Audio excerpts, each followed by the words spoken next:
Do you know how to breathe? It might sound like a silly question, but I'm serious. Do you really know how to optimally breathe for your health, both the health of your mind and also the health of your body? It's really an important question to ask yourself. Am I breathing to the best of my physical ability? And obviously, we don't need to be thinking about it. We don't need to think about breathing. We breathe automatically. But that being said, controlling our breath through practices at various points in the day can be a really powerful way to optimize the health in your mind and your body. So that's the topic of this week's episode of the Alter Your Health podcast, your source of information and inspiration to promote the holistic transformation of your health and the health of our planet. I'm your host, Dr. Benjamin Alter. Nice to meet you. If it's your first time stopping through, be sure to subscribe, rate, review, leave a comment, provide some feedback. It really helps me grow personally. It helps this podcast evolve in a direction so that we can share more information and inspiration with people just like you across the globe. So I'm excited about this episode. Breathing is something that I love doing. It's one of my hobbies. I do it all around the clock, and I know you do too. But I also am aware of how powerful breath is when it comes to health and healing. And as our guest on the episode today puts it, breath is the link between the mind and the body. And I really know that to be true within myself as well. And we talk about how and why that is. And if the breath is the link between the mind and the body, we talk about ways of using that to really catalyze our healing in the mind and in the body. So there's so much that we cover in this episode, but I wanted to kind of give a few takeaways, which are that, well, yes, there is kind of one way to optimally be breathing kind of around the clock, which is using more lung capacity than most people really do, focusing on the rhythm and full inhalations and gentle, relaxed exhalations. Yes, that's important, but there are also other ways of breathing, other breathing practices that can be used. For example, in the morning, we can focus on the inhalation, which really turns on the sympathetic wakefulness part of our nervous system. And in the evening time, we can focus on the exhalation and really lengthening those exhales and focusing on the calming part of our nervous system, the parasympathetic rest, relax, restore part of our nervous system that a lot of us are kind of deficient in, and we can all strengthen that part of ourselves. So we talk about so much more over the course of this conversation with our guest, Marco Tesi. He's an Italian guy. He has a great Italian accent, but he's living now in Australia, and he created a course that is available online to you and to myself and to everybody, and it's on Udemy. I don't know how to pronounce it, but it's Udemy. I know what it is, but I haven't ever heard anyone like say the word Udemy, whatever it is. You can find out more at www.alter.health/episode 78. And also Marco's website is marcotesi.com. That's marcotesi.com. And this is a great conversation. Really loved having Marco on. He seems like a great guy, important stuff. So why don't you, with me, just take an inhale and an exhale and enjoy this one with our guest, Marco Tesi.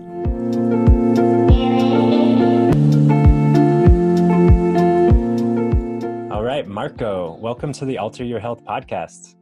Thanks to you, Benjamin, for having me here. It's such a pleasure for me too. Well, anytime I get the opportunity to talk to someone about breath, I am going to take that opportunity because I love breathing. Yeah. Oh, definitely we need it. Definitely we need this. We need this. Breath is powerful medicine. If you don't do it, you die. That's right. But obviously, we know that we're breathing without thinking about it. But what is it that you're really talking about when you're talking about breath as a healing modality? Because as you said perfectly, breath is such an automatic function. No, we know that we breathe anyway. We don't need to think about it. It's something that you do every day, you do every minute, you do every second. It's such an important function for your life. When I'm talking about breathing techniques, I'm talking about increase our ability to modulate our breath. Because in my history, what I'm doing, just to give a little bit of background, I'm working a lot with people that suffer from chronic conditions, which could be chronic pain, but even autoimmune dysfunction, fibromyalgia, and all this kind of chronic condition of the modern life that seems like there is an epidemic outside.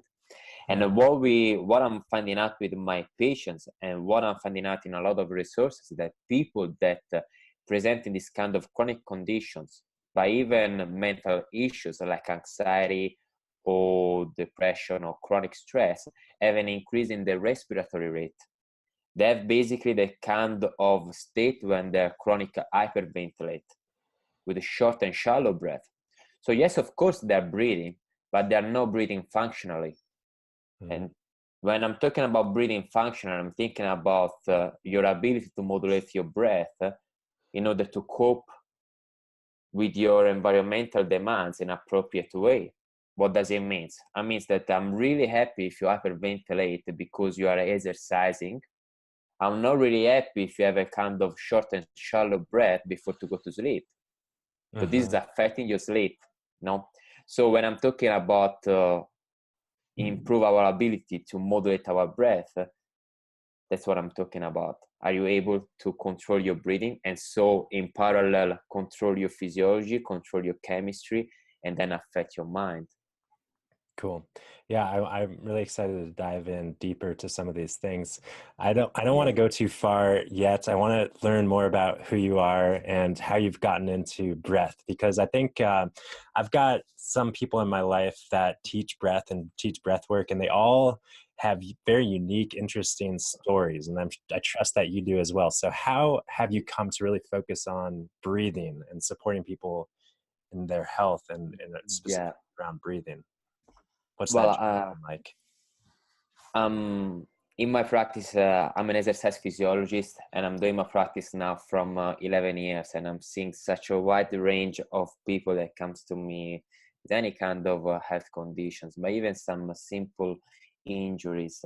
And my journey, there is no any big stories behind my journey. I'm a guy of 30 years old, come from Italy, moved in Australia 3 years ago, built up my business over here in the last 3 years.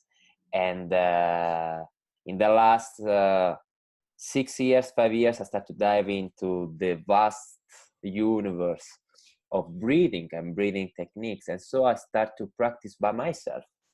Well, what sparked that interest? Like 5 or 6 years ago, did anything happen that brought your awareness to like the power of breath? I've always been a quite anxious person, not excessively, but a quite person that tend to be really, really overwhelmed and put on himself a lot of goals, a lot of no, and always find something to do. And for me, it was really hard for me to stop, no, and rest a little bit. And when I start to dive into the breath, it was in the same time that I start to study the diaphragm from a closest point of view. The diaphragm, and the muscle. That's right. But and I was studying it just from the anatomical point of view. But by studying from an anatomical point of view, I start to really understand the breath was the link between everything we do in our life, and how the diaphragm was the manifestation of this famous bridge between our body and our mind, the breath, the bridge between our body and our mind. And how many times I ask myself, what does it mean that? And then I find the answer in the diaphragm by studying the diaphragm. And so I was so interested on it that I started to practice on myself this breathing technique. And I start to literally feel the first benefits of these breathing practices. But and you know what was hard at the beginning? It was really hard to retrain my breath, because I was finding it was really, really hard to hold my breath. It was really, really hard to breathe out longer and slowly. For me, I was an oxygen craver. I really loved my oxygen. I really loved my breath in. I really want to take this big breath in now, but and when you start to remodulate your breath, at the moment it was really hard to lengthen this exhalation phase and hold. And so that's it. I find the first benefit to myself. I started to do my research. I started to do my studies. I did many courses around, and now I'm implementing this on my daily practice with my clients. Yes.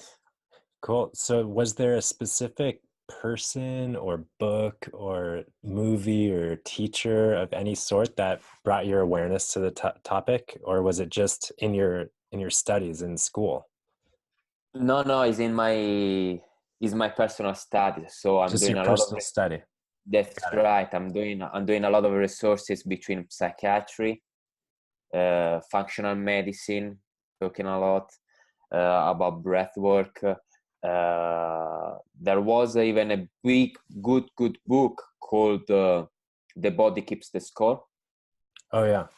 Body Keeps the Score, talking a lot about it, and it's from the psychiatric point of view, and about how the psychiatric view is actually revolutionized his approach, because they say our body keeps the score of our trauma, of everything is happened to us in the past and in the present moment. And sometimes just talk about what happened to you, yeah, it's a great tool, but sometimes it's not enough. Sometimes you have to you need to experience with your body. You have to have a good experience with your body in order to reframe this kind of danger perception that you have in your mind. So they start to approach more from the body to affect the mind, and the breath exactly was the best way to do it. Learn to breathe calmly and breathe slowly was the perfect way. But then I Yes. can show you, and there is another book, Healing with Experience of Breath, is and I can send you some link if you like. Yeah, that'd be great. Some He's some talking good about, breath, yeah, good breath book yeah, links would be great. absolutely, Yeah. and look, and this is talking a lot about all the practitioners in Europe around the 1940 already, 1930. There was all of these practitioners that were doing all of the psychosomatic work on people.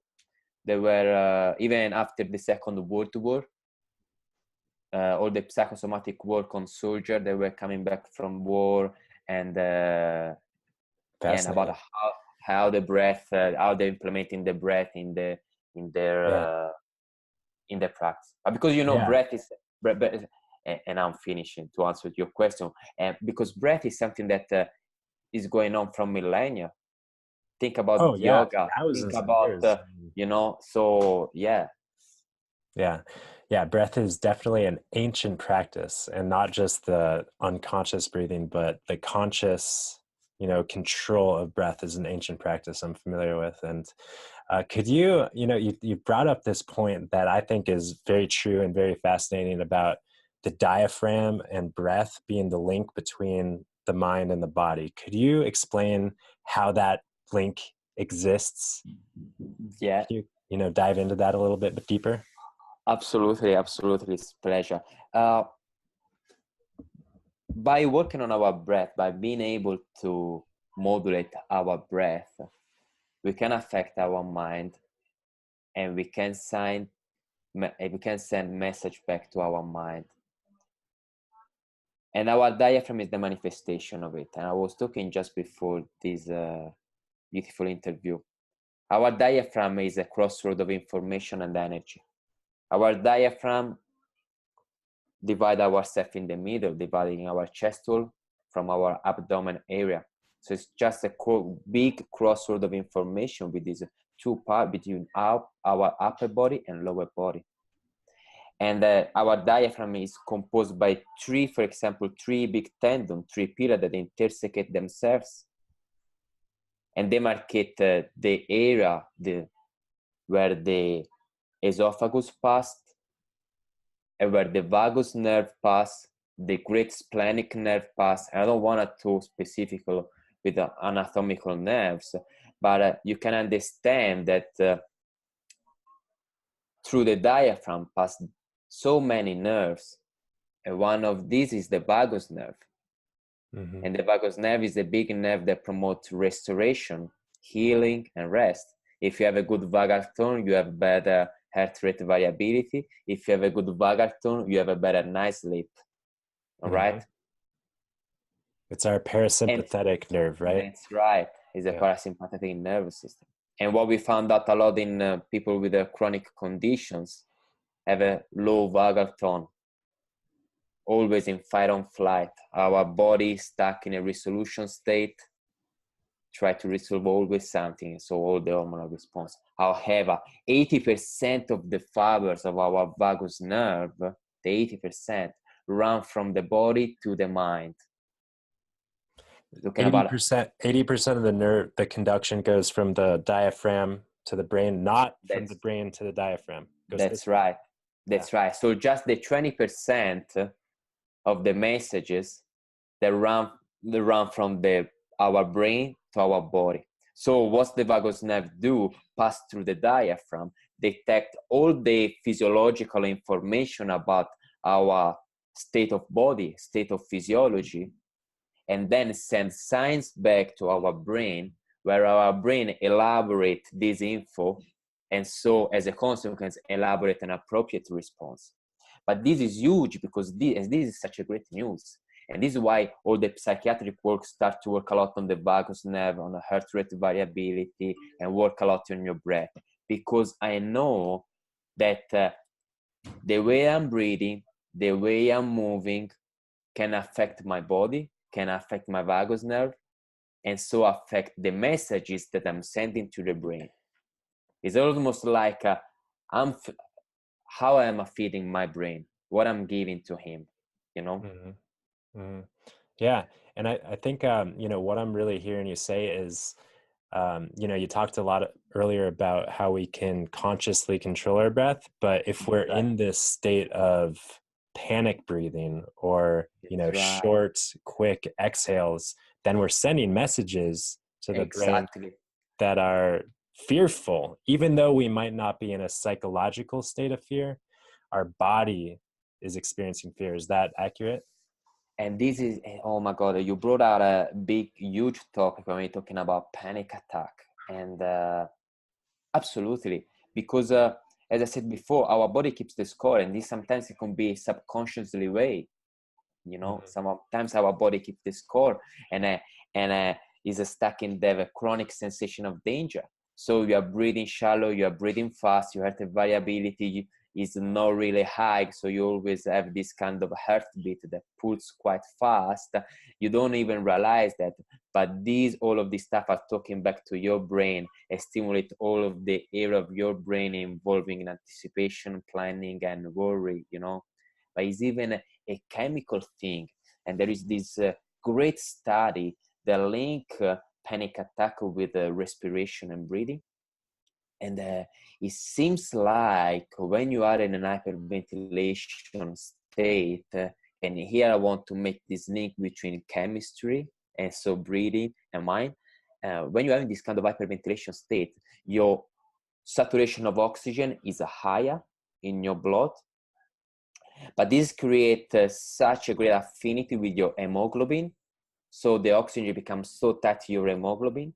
And this means that your ability to deliver the oxygen inside the cell where you really need the oxygen is compromised, because the oxygen is becoming so tight to your hemoglobin in your bloodstream. And this is this kind of state of respiratory alkalosis create a compensatory metabolic acidosis inside yourself, because you can't deliver the oxygen inside where you really need. And it seems like the neurons of our brain are really, really stimulated from this kind of metabolic acidosis. In particular, the kind of our brain area involved in fear, anticipation, plan, and worry. And so there is all of this. David Klein was a big one. It was an eminent psychiatrist that was talking about how hyperventilate can trigger sometimes panic attack, with all then the the conditioning, when even context, opinion, thoughts, whatever, are able to trigger this panic attack and this kind of short and fast, shallow breath. I love I love any opportunity to link the, psychological state with the physiological function, because I love how you brought up the oxygen hemoglobin dissociation, and how, for this might be over the head of a lot of listeners out there, but I really love it. I'm really kind of a physiology geek. I also studied exercise physiology undergrad. So I love thinking about really what's going on in the body when we are having these psychological experiences, and how our physiology does dictate our psychology, and our psychology dictates our physiology. So you talked, I just want to kind of reiterate for myself, and maybe also for listeners, when we are hyperventilating, or we're just in this chronic state of, would you call it hyperventilating? Yeah, overbreathing. Overbreathing. Yeah. So when we're overbreathing, we have too much oxygen. That's You right. talked earlier about how you used to be really oxygen hungry. And I think a lot of people say, like we want and we need oxygen. But what can happen if we have too much of it is, like you said, we can create a state of alkalosis in the respiratory system. And the body compensates, tries to balance that by becoming more acidic. And we all know the potential downside effects of being chronically acidic: degrades the immune system, promotes a state of, where cancer can be, sort of things, osteoporosis, and you name it. So it's just fascinating how, I think a lot about how nutrition can, I like to focus on food a lot, but I totally forgot that how we breathe is also very important when we talk about our acid alkaline balance in the body. It is a way to nurture your cells and your body, Yeah, and it's fascinating. Absolutely. Totally agree with you, man. This is one of the reasons why I've become so passionate about breath, because I realized that breath is the link with everything we do in our life. Doesn't matter which problematics you have. I know that the way you breathe is the first physiological manifestations of everything is happening to you. Doesn't matter if which kind of disease or condition you might experience right now, or which kind of state of mind in parallel you might experience. I know that the breath is always in the middle. And no wonder why people that have some kind of autoimmune dysfunction have a compensatory, health, mental dysfunction too. Sure. And it's in the way the breath is always in the middle. It's always in the middle. Yeah, I mean, I'm always, working with people's minds and thoughts and beliefs, as well as their physical bodies. And I totally agree, which is, why we're talking. That breath is kind of the portal to really connect the mind and the body. You talked earlier about heart rate variability, and that's something that I'm really interested. I think it's a great kind of biofeedback technique and mechanism. So in my kind of rudimentary understanding, when we inhale, we are engaging kind of the sympathetic tone of the nervous system. That's and our heartbeat kind of speeds up a little bit. Rise up, yeah. And then when we exhale, the heartbeat kind of slows down. That's normal. And do you have any, I want to get in, obviously get in later to kind of techniques and tools and practices to support people. But when it comes to heart rate variability and breath, is there any other thing that people should know about when it comes to optimize their heart rate variability, besides just kind of like inhale and exhale? And is it that Hold the breath, work a lot in the retain, work Hold a the lot breath. in the retention of the breath. This is something that can enhance a lot your heart rate variability, especially at the end of the exhalation. Hmm. Oh, yeah, you say what you said. I'm totally agree with that. Absolutely, heart rate variability is such a great tool because have a great heart rate variability is actually means our ability to cope with stress and with our environmental demands, right? Mhm. If your heart variability is always the same, that means you are not really adaptable and flexible. You are like stuck. Yeah. And that's what you say, no? When you breathe in, your heart rate is go higher. And when you breathe out, is your vagal tone slowing down your heartbeat. And this is why also let me tell you something. When you breathe in, the oxygen that you take is like sparking up your nervous system, all right? But this is when it's become chronic, make even more sensitized to pain because you are always in a kind of fight or flight system. And that's why breathe out slowly and hold your breath seems to alleviate all of the kind of pain sensitizations and in patients with fibromyalgia and autoimmune dysfunction. There is a lot of study out there. Because oxygen means to me your ability to react, your ability to go, waking up. That's why, for example, in my early morning breathing techniques, I really love to breathe in and then hold my breath, because this is actually make me spark my nervous system, right? It make me go, and I really love that. But for example, before to go to bed, to give just some practical tools, I really love to be focused on my exhalation phase and then hold the breath, because I really want to work on my parasympathetic nervous system that make me tone down, that make me unwind, to have a better night's sleep, for example. And this is how we modulate. And there is a lot of studies out there. They're talking about mental health and modulate all the kind of breath work. For example, if you are a person that really suffering from anxiety, I know that you are constantly in a fight or flight nervous system. And so for you, it's really beneficial to focus on your exhalation and hold the breath to tone down a little bit. But if people that are affecting, example for depression, are people that tend to freeze their breath and hold their breath too much and wait and be such a protective mode.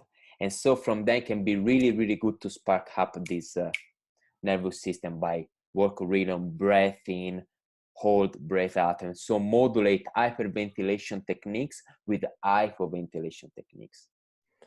Very interesting. So, based on someone's mood and symptoms, you can kind of come up with a prescription for Yes, that person. And it sounds like it's very individualized. It's not like we all need to be breathing one way or another way.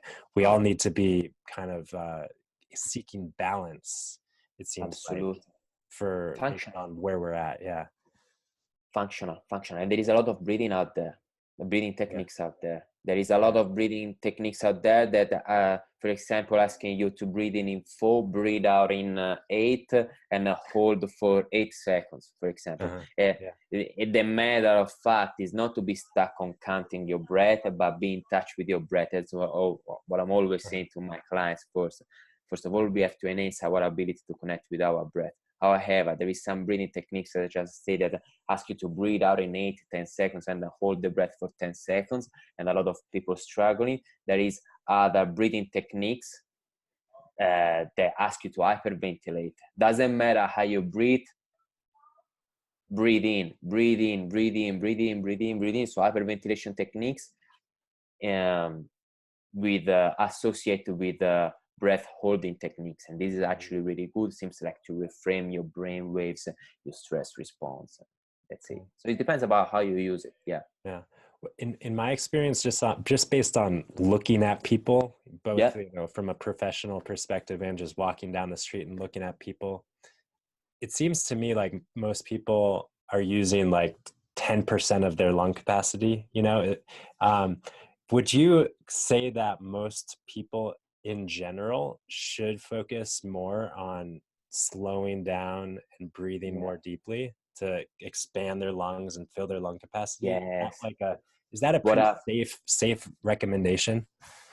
what I'm saying, yeah, absolutely, totally Yeah. agree. And I'm talking about this daily, because when we're talking about breathing techniques, we are talking about daily habits, and it's such an effective practical tool. That's what I'm recommending to my clients. Even if you're working in the office, doesn't matter which kind of work you're doing. Every 90 minutes, for 5 minutes, be focused on keep your hands on the side of your rib cage, breathe in like 3-4 seconds, and feel the expansion of this rib cage, the lateral expansion of this rib cage, because I know that in this way I have a greater activation of my diaphragm. And then we focus on this long exhalation for like the double of the time. And then hold the breath 2 seconds and do this for 5 minutes. Doesn't take much time. But in the moment, especially when you're feeling quite overwhelmed or you feel like you want to have a break, I'm saying to them, 5 minutes doesn't kill anyone. It's something you Yeah. can do. It's such a precious time for you, such Mhm. a practical and precious time for you. So shut the door of your office, or if you have even a better opportunity, go in the middle of the nature, take off your shoes, sit down, and 5 minutes. 5 minutes, man. It's such an important practice. Be focused on your exhalation for 5 minutes every 90 minutes. Can make a massive Wow. difference. So 5 minutes every 19 minutes. Yeah, That's it. That approximately. wait, If you can. 19 or 90? 90 or 19?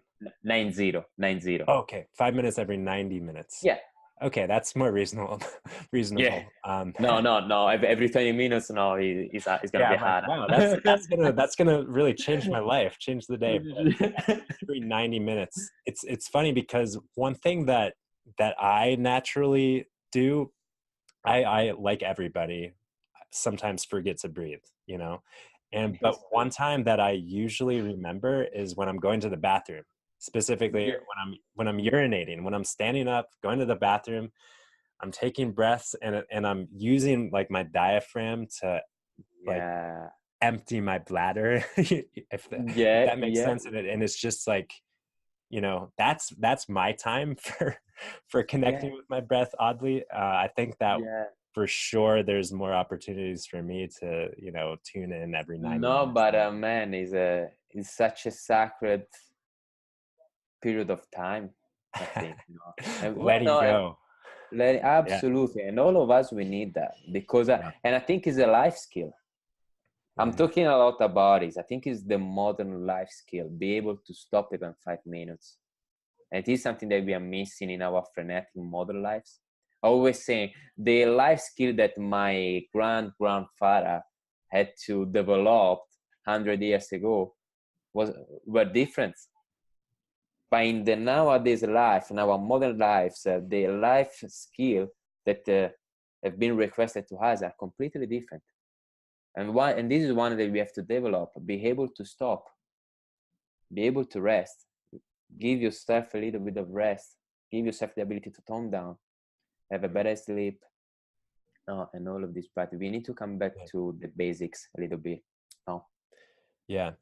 It sounds like it's really a matter of cultivating this resilience to yeah, withstand the stressors of our life, because and a breath, you know, when I think about the words like vagal tone, for people who don't really know what the vagus nerve is and what being toned is, like, that doesn't mean much to them. But for me, knowing that the vagus nerve is like the grounding nerve in the yeah, body, and if we yeah. tonify that, it means that we're strengthening it. So it's like Mm, we are strengthening our connection to being grounded within ourselves, that's and we right. can only do that by exercising it and using it, and we do that through our exhalation, right? Yeah. That's right. That's right. Yeah. So shifting gears a little bit to some more kind of practical tools and tips. You mentioned, every 90 minutes, just taking 5 minutes to put your hands on your hips Yeah. and feel your expansion, and really focusing on the full inhale, but it sounds like most importantly, the slow exhale, which that's what I have learned and agree with. And in addition to that, what are some things that people should know about retraining themselves to breathe? Because that's like, that's 5 minutes out of the 90 minutes. What about Yeah. the other 90 minutes? Should we be, because I think it's impossible to really be Abs- thinking about our breath all the time, right? There's a no, reason why it's exactly. autonomic. Yeah. And this is quite funny. You don't want to become anxious about breathing. You know what I Yeah. mean? And always Yeah. be, oh my God, how am I breathing? No, just stay with that. I think it's something that more you're retraining, and more is something that's gonna be with your subconscious mind too as well. So it's gonna become such an habit that you don't need to put so much attention on it. So for the rest 90 minutes, just leave and stay with that. All right. And then Just don't think about it. Just do no, dude, your thing. Just do your absolutely, thing. absolutely. But Yeah. during the 5 minutes, be in touch with your body, and that's what I'm feeling like to say. It's all about learn to feel your breath, learn to feel the way you're breathing. That's why I'm coming back to my previous topic. Don't be stuck on counting, because counting doesn't make any difference. Yeah, it's Counting very is more for, intellectualizing. exactly, and it's more for giving you a reference point about how much you should breathe in and how much you should breathe out. But Mm-hmm. this is not the point. Mm-hmm. The point is to listen your breath. Interestingly, me that I'm practicing my breathing techniques for 20 minutes early morning before to start my day, what I'm finding out during the first 5 minutes is that if I had a bad night's sleep, it's actually quite hard to modulate my breath. And it's actually really hard for me to breathe out slowly. So I actually need a little bit more time. So the first thing that I'm saying, learn to be in touch with your breath. And this is what I'm telling to you. Learn by sensing your body with your hands, where your breath creates movements on your body, first of all. Is creating movement on your neck, on your shoulder, and this is a dysfunctional breathing pattern, or is creating movement on your rib cage and you feel this kind of nice expansions. And this is the good way to reconnect with your breath first. And listen at the timing of your breath, of your natural breath. Is short and shallow. And it is another good thing that I love to say to my clients. Try to give your breath a kind of consistency. Is this kind of breath that flow naturally like a water around your body, or is actually feeling quite stuck, quite rigid, like something heavy that creates this kind of heaviness around the chest area? No, so try to associate breathing with some kind of body sensations and timing. All right. Mm-hmm. And once you acknowledge your breath, once you know your breath, try to lengthening slowly on one side from the inhalation and one side to exhalation. And one really good practice just to start is just, for example, breathing in 6 and breathe out in 6. This will give you 5 cycles of breath in 1 minute. And this is called But not coherence counting. breathing. But not Huh? counting. But you said not No, counting, but just kind of like no, roughly. that's right. That's right. That's Yeah. right. Just That's not right. focusing like 1, 2, 3. No, Yeah. this is so important. This is so Yeah. important. And I But you mean, you were saying that's coherence breathing. coherence breathing, yeah. So what does that mean? Coherence breathing. Because your breath, which is a function of your body, physiological function, start to match with all the other physiological function in your body, like your nervous system activity, your brain waves, and your heart rate, what we were talking about before. If your breath is slowly, if you slow down your breath, your heartbeat slow down, right? Mm-hmm. It's more wide, the variability in between each heartbeat. And if your brain waves, you promote all these good alpha waves in your brain that promote kind of rest and Cool. make you calm down, One thing that we haven't talked about that I've learned quite a bit about when it comes to breathing is nose breathing versus mouth breathing. You know, Mm. could we talk a little bit about that? I know how important it is to breathe through the nose, and maybe Yes. exhaling through the mouth is a little bit more Yeah. natural. But Yeah. can you share your perspective on the matter? I love it because our nose is such an important organ on our body, not part of our body, is an organ.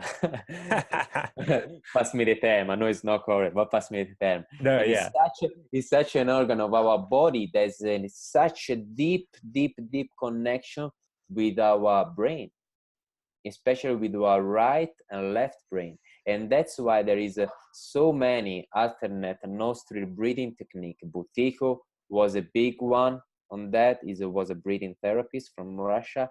But yogis, the yogis were biggest from millennia talking about alternate nostril breathing technique. And you know, it is more the esoteric part of breath and energy healing, which I'm believing it.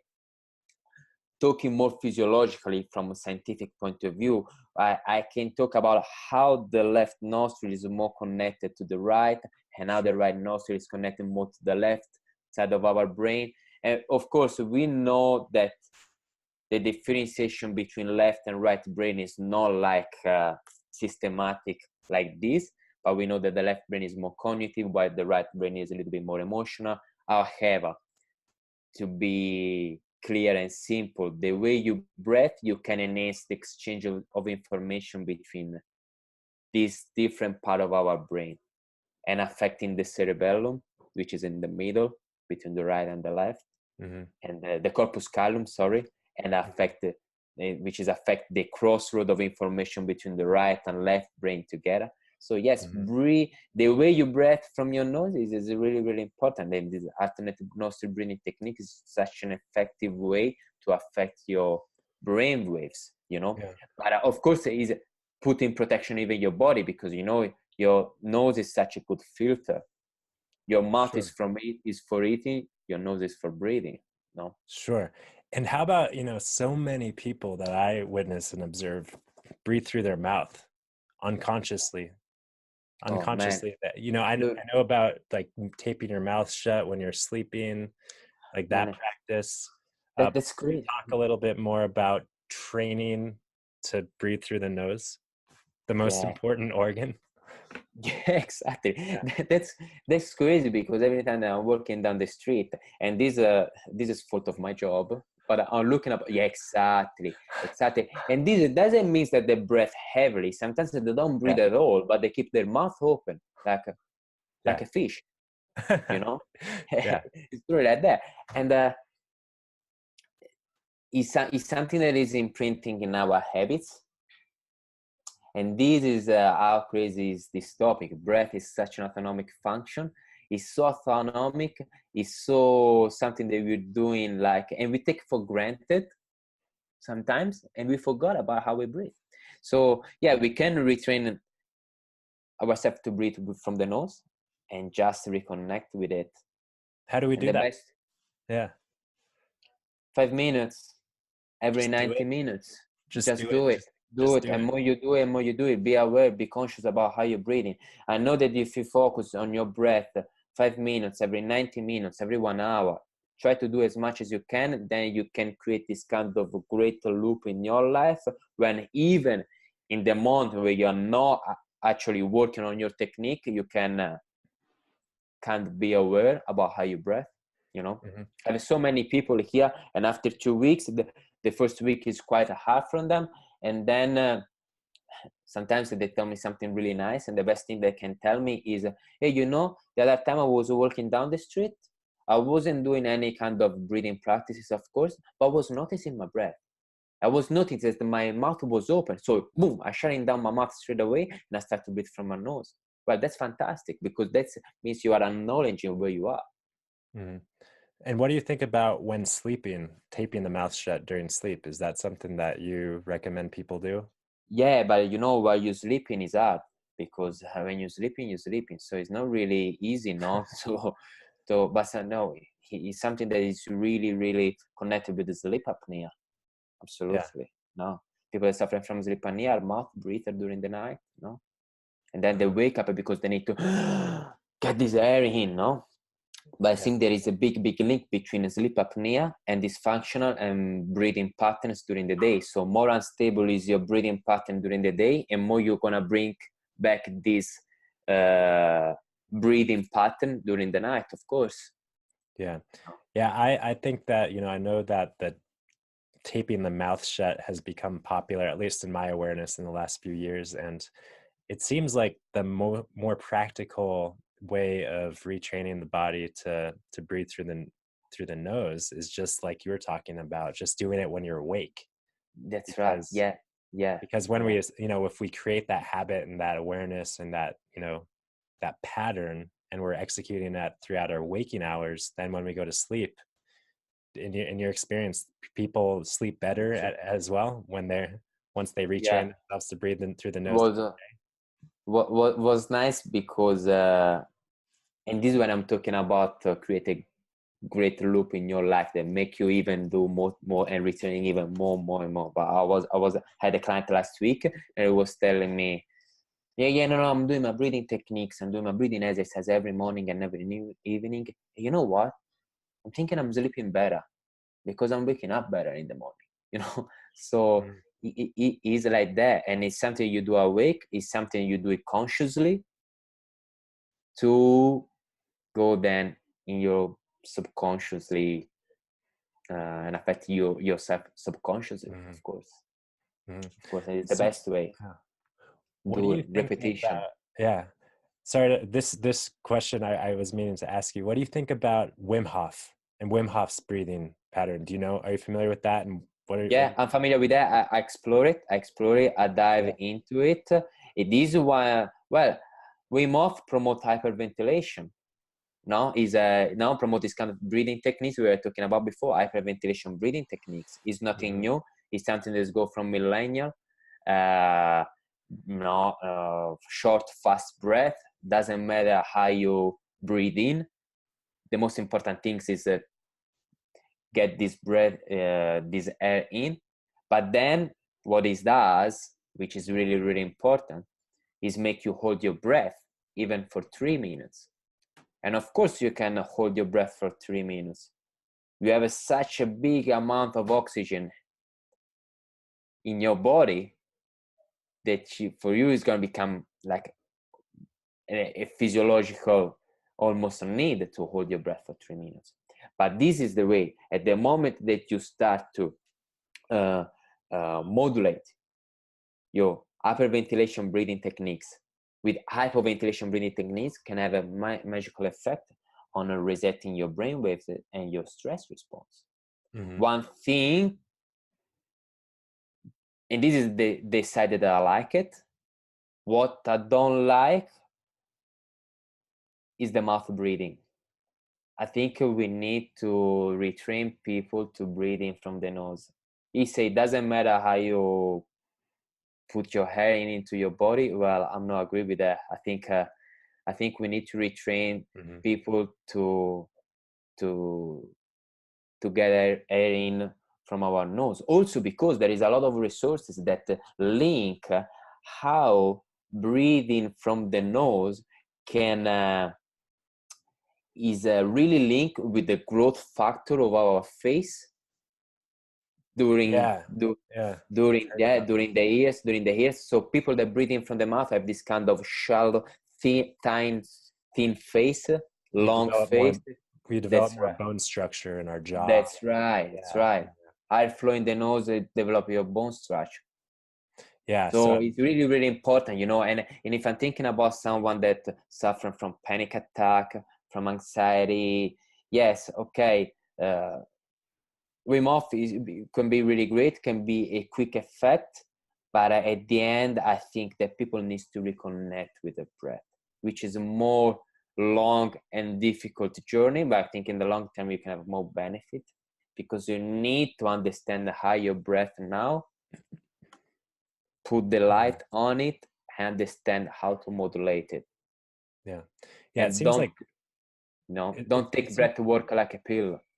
yeah, totally, totally. It seems like Wim Hof has really done a great job of just raising people's awareness of how powerful the breath Yeah, is, but it's like a very narrow look at how powerful the breath is. And it seems yeah, like your approach is much more broad and much more day-to-day applicable, and not just yeah. like power. It's more of just, it's more Exactly, and this, yeah, exactly. And this is what I'm saying to my people around my network. Don't take breath work like a pill, yeah, because it's don't not take like that. anything like a pill.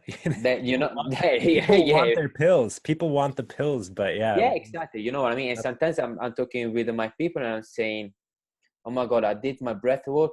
I felt so bad because I have so many bad sensations of my breath.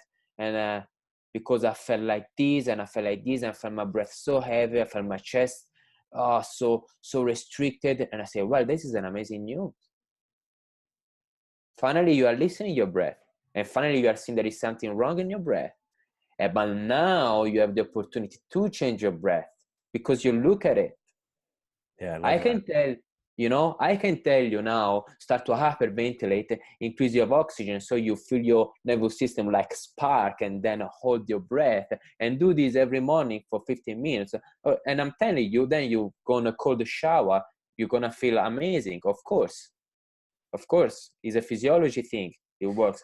But what I'm teaching you is to reconnect with your breath and then Totally. have this long-term effect, because of what I want a better life during the 24 hours. And I want to develop some practical, simple breathing techniques that can make your life better, even in your office in 5 minutes. Yeah, I really appreciate it because I think that people in general are seeking really complex, complicated solutions to their Yeah, problems. And this is a really simple, practical solution. And it's so simple and so practical that it almost feels uncomfortable. Like it yeah, can't, something that simple couldn't possibly work for me. And that's, yeah, I think that's one kind of limitation that some people have. So I think for listeners out there, I think it's important to just understand how the simple things can be the most profound when it comes to our yeah, health. I think the same can be said for food, and just eating right. really simple, clean food. And it doesn't have to be anything fancy or complex, just My God. simple. Yeah. I'm so agree with you, Benjamin. Yeah. It's craziness, and it seems like nowadays in this world of complexity, when there is so many studies out there, so many resources, and so many. No, we all wants to understand, and no, which is great because we are evolving, I think. But at the end of the day, we're forgetting what there is in front of us, and now it's really simple because the solution is just in front of you. Just put yourself in the right place to look at it. It's like you say with the food, Mhm. eat real food first. No, for example, that's what I'm saying. Eat simple real food and breath, Mhm. and this is already big effective solution. Yeah. but So but simple can't and we but practical. can't we put it in a pill? But can't we, like, package Yeah. it, put and sell it to people in a And you pill? know why people want to put everything in a pill? Because people doesn't have any more time. People don't have time. You know what I mean? Yeah. So they want Yeah. to feel good straight away. Yep. But what you really need to understand that your breath, again, is the bridge between your body and your mind. So the way you breathe is reflecting your state of mind, it's reflecting your state of physiology. And so if you want to retrain your breath to affect all of this area, you need to understand how's your lifestyle, what brought you here, put the light on it, learn to implement all the situation within your life. But sometimes it's scary, and no everyone are keen to do it. you know Yeah. that's a big thing. Yeah. It- I it's think we're on. Yeah. requiring time as well. Yeah. I So, think we're on the same page, same wavelength with our healing philosophies. So I'm curious, yeah. if how do you work with people? Like, what if I were to come see you as a client, what would that relationship be like, and how would you work with me? Yeah.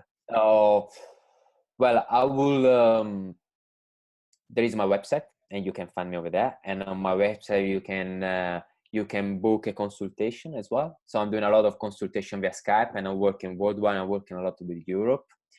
And usually I'm doing a first consultation for free.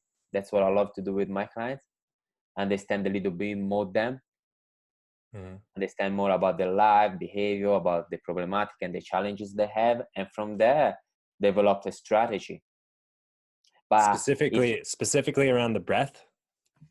Specifically around the breath, about movements, yeah, absolutely. And you know, but and this is what I would love to say, is not a method.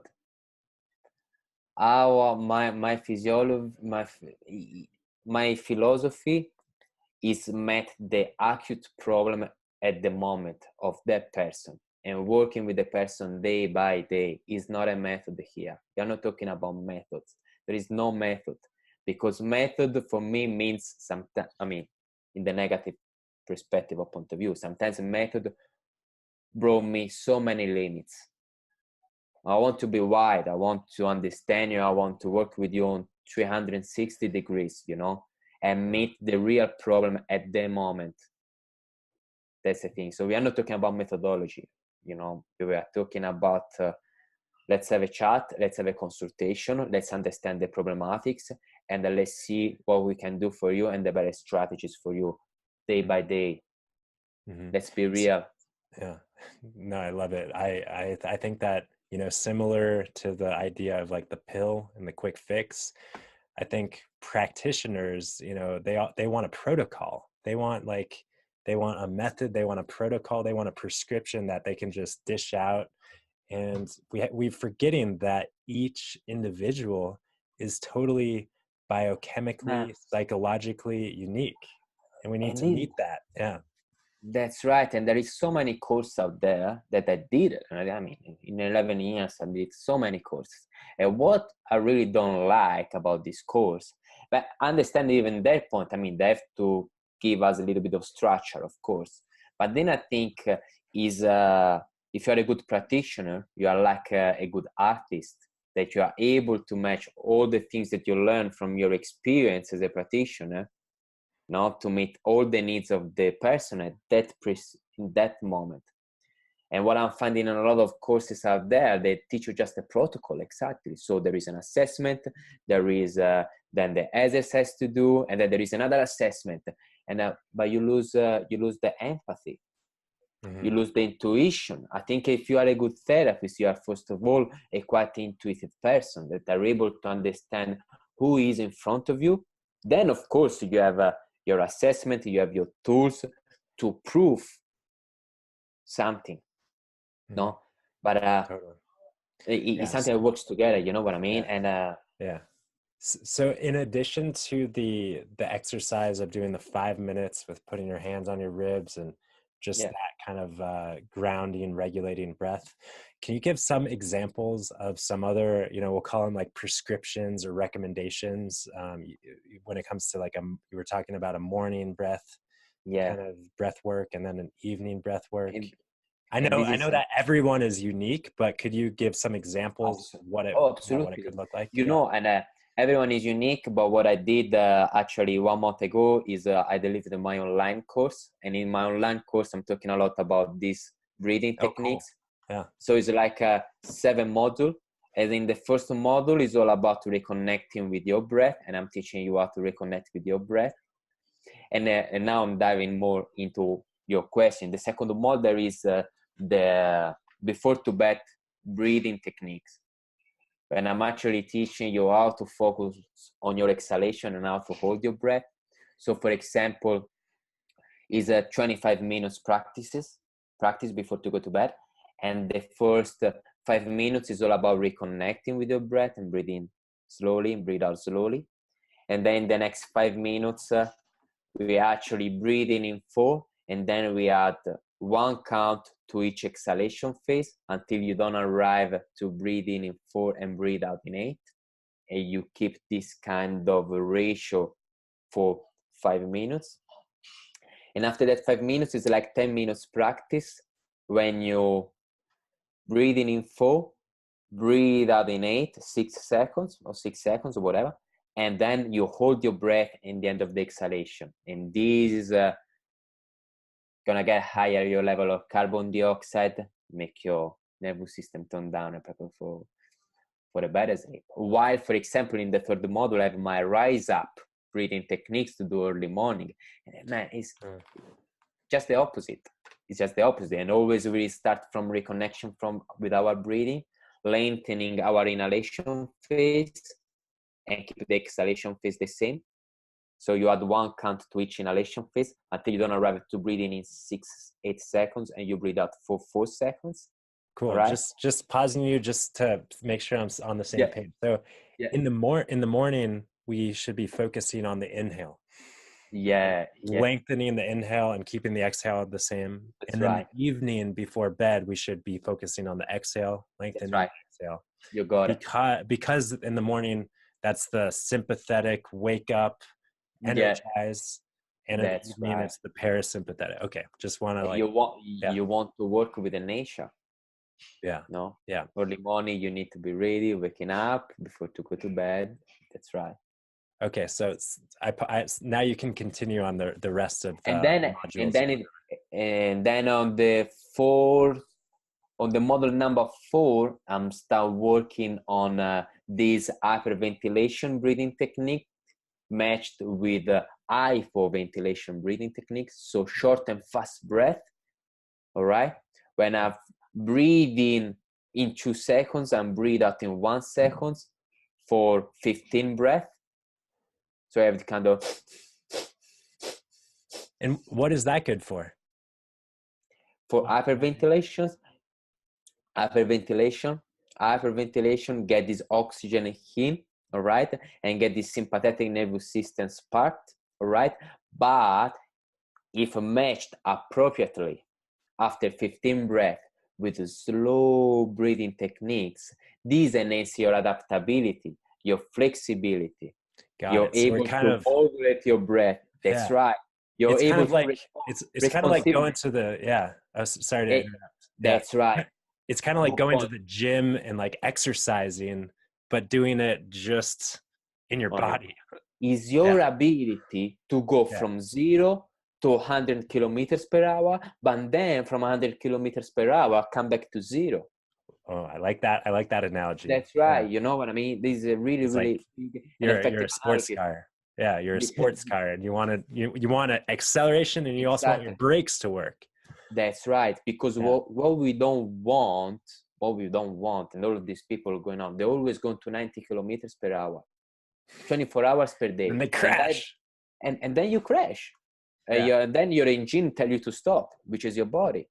But if I'm returning you to go from 0 to 100 and from 100 back to 0, then you have adaptability. Then you are flexible. Then you are responsive to your environment. You know what I mean? Yeah, I really like that analogy. That really helps me. I think I'll probably use that one because I think a lot of people, like you just pointed out, a lot of people just want to go fast, but we have to remember how to put on the brakes. Yeah, that's so powerful. Fantastic. Yes. Yeah. And then on the model number 5, I'll start to match some breathing techniques with actual movement.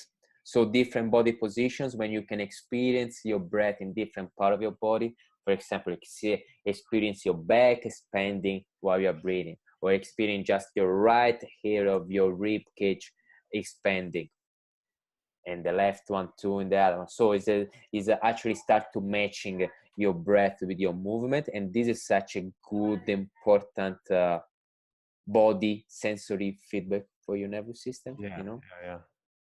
And while in the last module, the module number 6, is all these breathing techniques when you are in an acute state of anxiety, panic attack, acute state, stressful state of mind. Yes. Mm-hmm. An effective, what you can do when you experience the moment. What's an effective way to retrain your breath and affecting your mind? That's right. Kind of like a disaster relief. Like that's right. Just kind of training yourself for the worst case scenario. My God, I'm at work. It's 5 p.m. I'm ending my work, still need so many things to do. I mean, what I'm gonna do? I'm overwhelmed, blah blah blah. I need to call this, and these things coming up too. Oh my god, man, no, stand up, take off your shoes, breathe. You know. Yeah. So it's 6 modules, your Six course? modules, yeah, that's right. Cool. With one big introduction, and you can find the course on Udemy, and Okay. there is a Yeah, three. I'll be sure to put the link on on my website too. Appreciate. Yeah, for sure. And so you've got the course, you've got your kind of like private practice online, and you're on social media, I think. Yes, that's right. That's right. And could you share your website and social media handles just for people who are listening? Absolutely. You can find my, okay, so the name is Respiro by Marco Tesi. And you can find that on Facebook, is my Facebook page. On Instagram, I'm under Marco Tesi Coaching. And in the both pages, Facebook and Instagram, you can find so many contents and so many videos, so many live videos of me talking. And actually, for the people that buy the course, I'm redirecting all the people on the private Facebook group, because in this way I can reinforce, I can create a little bit of community around this course, because this for me what it's all about, and create even great human connections, because I think it's the perfect and great powerful tool for heal ourselves. And I have so many people already in this community, and a lot of them talking about how they're feeling anxious and about how they do to cope with anxiety, blah blah blah, and all the compensatory behavior that sometimes develop.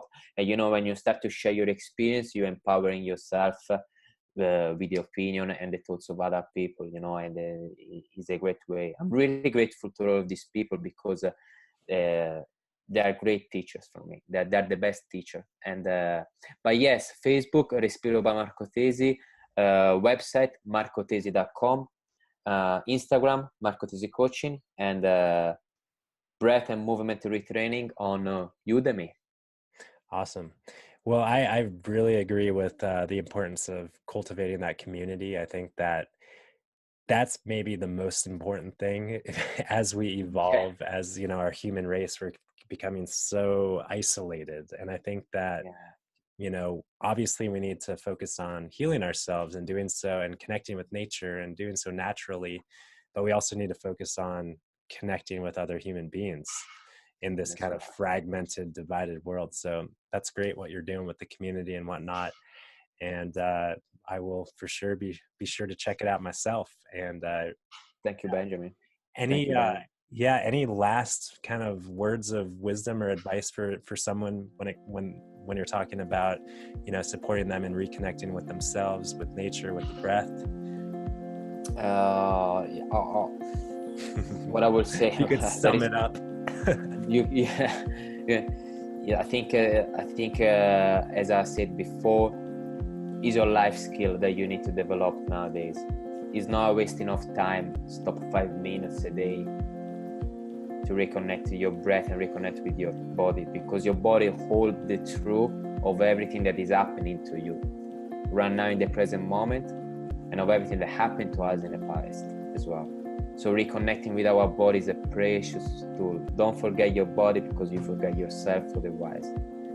And that's why once you stop, you can enhance a better clarity of mind, a better sense of direction, better focusing. And sometimes you have in this world, or you stop because you're lazy, you stop because you procrastinate. No, sometimes you stop because you want to be just more productive. And be more productive doesn't mean kill yourself with work or things to do 24 hours per day, and reconnect with your body. That's right. Slow down, reconnect. Yeah.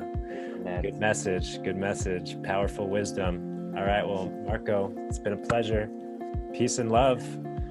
Benjamin, thank you so much for being here. I really enjoyed this chat. I really enjoyed this interview.